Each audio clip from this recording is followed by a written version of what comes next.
Well, I think traditionally it was arranged marriage was where the person getting married didn't have much say, right? That was a traditional, like the parents are going to make the decision, and like to your point about elasticity, it has become to the point where two families might put two people in a room, and if they hit it off, it's ultimately up to the kids. It's ultimately up to them, and I think you see on the show that you know there's a lot of choice and a lot of agency, you know, for the people who are actually, you know, looking for their life partner. But I would also say, you know, because you mentioned like the ways in which we think about these things really kind of reflect maybe sometimes our internalized ideas about what's liberal and progressive.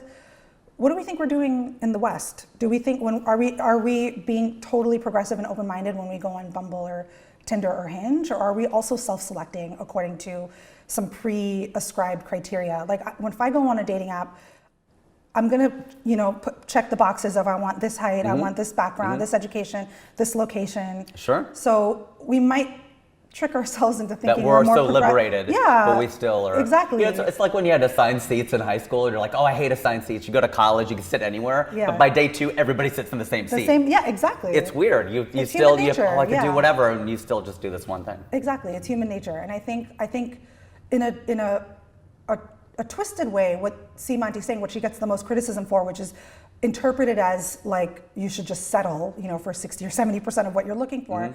I think what she's really trying to say is don't get hung up on a checklist, you know, like understand what your core level criteria are. Try to make that as much values based as possible, as opposed to like, you know, superficial things like, you know, height and blah, blah, blah. Like, and sometimes that value system comes from like, how is this, my family's really important to me, how is this person gonna integrate into my family, or vice versa? You know, that's like a reality for a lot of us. And then like have an open mind, you know?